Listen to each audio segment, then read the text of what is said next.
आकाशवाणी भोपाल से प्रस्तुत हैं प्रादेशिक समाचार।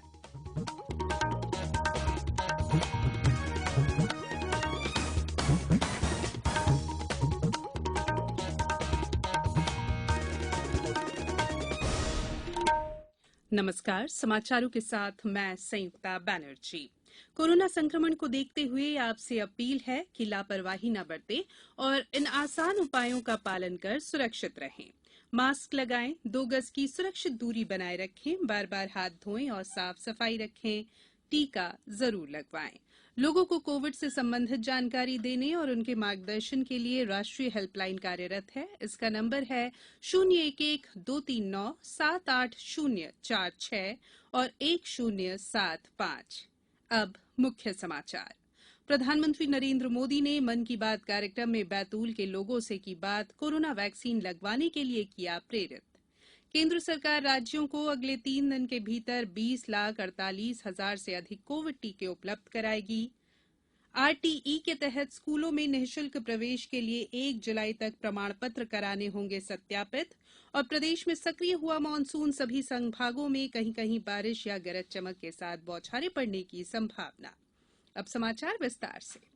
प्रधानमंत्री नरेंद्र मोदी ने कहा है कि भारत ने उस दिन अभूतपूर्व उपलब्धि हासिल की जब एक ही दिन में 86 लाख से अधिक लोगों को कोविड टीके लगाकर रिकॉर्ड बनाया गया।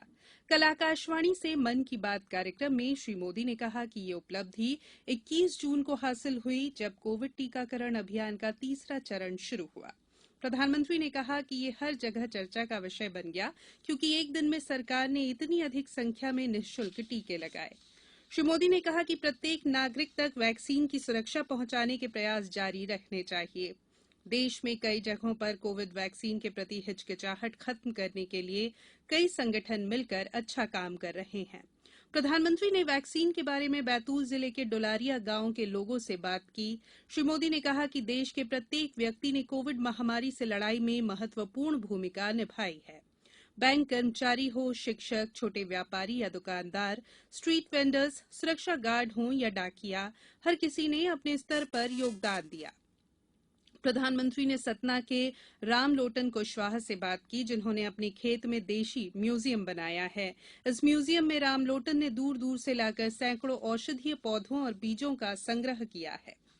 प्रधानमंत्री ने कहा कि 15 अगस्त भी निकट आ रही है और स्वतंत्रता के 75 वर्ष का अमृत महोत्सव बहुत प्रेरणादायक है। उन्होंने कहा कि लोगों का मंत्र होना चाहिए इंडिया फर्स्ट। हमारे हर फैसले, हर निर्णय का आधार होना चाहिए इंडिया फर्स्ट। प्रधानमंत्री ने कहा कि देश ने अमृत महोत्सव में कई सामूहिक लक्ष्य तय किए हैं। उन्होंने स्वाधीनता सेनानियों को याद करते हुए उनसे जुड़े इतिहास को पुनर्जीवित करने की आवश्यकता पर बल दिया। उन्होंने कहा कि 21वीं सदी में जो युवक पैदा हुए, उन्होंने 19वीं और 20वीं सदी की आजादी की जंग को लोगों के सामने लाने का मोर्चा संभाला है। ये नौजवान हिंदी, अंग्रेजी, तमिल, कन्नड़, बांग्ला, तेलुगु, मराठी, मलयालम और गुजराती जैसी अलग अलग भाषाओं में स्वाधीनता संग्राम पर लिखेंगे। मुख्यमंत्री शिवराज सिंह चौहान ने कहा है कि हमारे दूरदर्शी और लोकप्रिय प्रधानमंत्री नरेंद्र मोदी ने न केवल देश के 18 वर्ष की आयु के ऊपर के हर व्यक्ति को निःशुल्क वैक्सीन लगवाकर उन्हें कोरोना से सुरक्षित किया है, बल्कि देश के जिन क्षेत्रों में वैक्सीन को लेकर लोगों के मन में भ्रम है, उस भ्रम को भी वे दूर कर रहे हैं। मुख्यमंत्री ने कहा कि बैतूल जिले के ग्राम डुलारिया में वैक्सीनेशन को लेकर भ्रम था, लोग डरे हुए थे। प्रधानमंत्री ने मन की बात कार्यक्रम के माध्यम से वहां के लोगों से सीधे बातचीत की तथा उन्हें सरल भाषा में समझाया। इसके बाद गांव में उत्साह के साथ वैक्सीनेशन हो रहा है। मुख्यमंत्री ने इसके लिए प्रधानमंत्री श्री मोदी का हृदय से आभार व्यक्त किया। केंद्रीय स्वास्थ्य और परिवार कल्याण मंत्रालय ने कहा है कि राज्यों के पास अब भी कोरोना के 1 करोड़ 15 लाख से अधिक टीके उपलब्ध हैं। मंत्रालय ने कहा कि केंद्र सरकार अब तक राज्यों को 31 करोड़ 51 लाख से अधिक वैक्सीन उपलब्ध करा चुकी है और अगले 3 दिन के भीतर 20,48,000 से अधिक टीके उपलब्ध करा दिए जाएंगे। सबके कोविड टीकाकरण का नया चरण इस महीने की 21 तारीख से शुरू हुआ है। केंद्र सरकार सभी राज्यों को ये टीका मुफ्त उपलब्ध करा रही है। इसके साथ ही देश में तैयार हो रहे टीकों का 75% हिस्सा स्वयं खरीदकर राज्यों को उपलब्ध करा रही है। कोविड-19 से बचाव और सुरक्षित रहने के 3 उपाय। मास्क लगाएं, 2 गज दूरी है जरूरी, सुरक्षित दूरी रखें, हाथ और मुंह साफ रखें।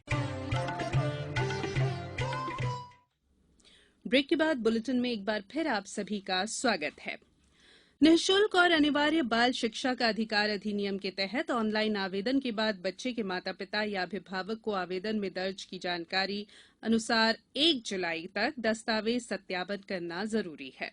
राज्य शिक्षा केंद्र के संचालक धनराजू एस ने बताया कि आरटीई के तहत जिन बच्चों के आवेदन किए गए हैं, उनके माता पिता या अभिभावक आवेदन में दिए गए दस्तावेजों की मूल प्रति को पास के जन शिक्षा केंद्र, जो सामान्यतः शासकीय हाई स्कूल या हायर सेकेंडरी स्कूल है, वहां ले जाकर सत्यापन करवा लें। संबंधित केंद्र में दस्तावेज सत्यापन नहीं कराने पर आवेदन निरस्त हो जाएगा।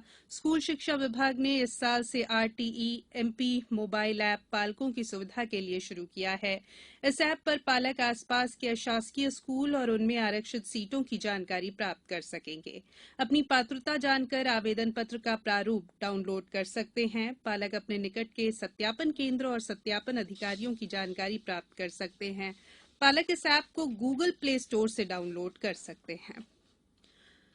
न्यायिक व्यवस्था को दिव्यांगों के अनुकूल बनाने के लिए उच्चतम न्यायालय की ई समिति ने कई पहले की हैं। इनमें नेत्रहीनों के लिए वेबसाइट की सामग्री उपलब्ध कराने के प्रयोजन से ऑडियो कैप्चर की व्यवस्थाएं शामिल है।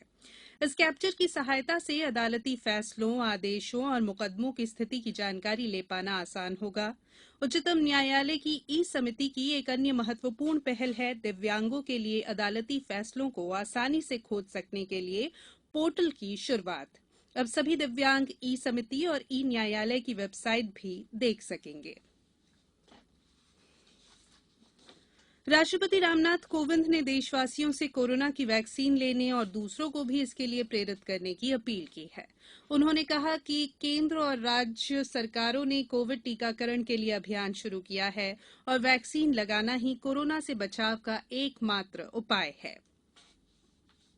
अब बात करेंगे मौसम की। आगामी 24 घंटों के दौरान प्रदेश के सभी संभागों में कहीं कहीं बारिश या गरज चमक के साथ बौछारें पड़ने और बिजली गिरने की संभावना है।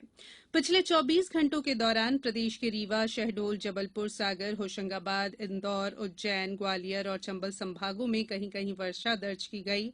सबसे अधिक 6 सेंटीमीटर बारिश खातेगांव में, जबकि बुरहानपुर में 5 और पिछौर, नलखेड़ा, नसरुल्लागंज और भोपाल एयरपोर्ट इलाके में 4 सेंटीमीटर बारिश दर्ज की गई। अब कुछ समाचार संक्षेप में। प्रधानमंत्री नरेंद्र मोदी ने कल वर्चुअल माध्यम से अहमदाबाद मैनेजमेंट एसोसिएशन में जापानी जैन उद्यान और कैजान अकादमी का उद्घाटन किया। इस अवसर पर प्रधानमंत्री ने कहा कि भारत और जापान के बीच साझा ऐतिहासिक सांस्कृतिक संबंध है और भविष्य के लिए साझा विजन भी है। प्रधानमंत्री नरेंद्र मोदी ने ऋषि बंकिम चंद्र चट्टोपाध्याय की जयंती पर कल उन्हें श्रद्धासुमन अर्पित किए। सीहोर जिले में टीकाकरण का काम उत्साह के माहौल में लगातार जारी है। जिले के ग्रामीण अंचलों में लोगों को जागरूक करने स्वास्थ्य विभाग की टीमें लगातार प्रयास कर रही हैं।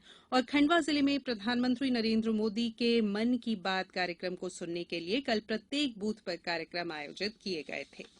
अंत में बुलेटिन के मुख्य समाचार एक बार फिर। प्रधानमंत्री नरेंद्र मोदी ने मन की बात कार्यक्रम में बैतूल के लोगों से की बात, कोरोना वैक्सीन लगवाने के लिए किया प्रेरित। केंद्र सरकार राज्यों को अगले 3 दिन के भीतर 20,48,000 से अधिक कोविड टीके उपलब्ध कराएगी। आरटीई के तहत स्कूलों में निःशुल्क प्रवेश के लिए 1 जुलाई तक प्रमाण पत्र कराने होंगे सत्यापित। और प्रदेश में सक्रिय हुआ मानसून, सभी संभागों में कहीं कहीं बारिश या गरज चमक के साथ बौछारें पड़ने की संभावना। इस बुलेटिन में फिलहाल इतना ही। अंत में एक अपील, मास्क और 2 गज की दूरी, हाथ धोना भी है जरूरी। नमस्कार।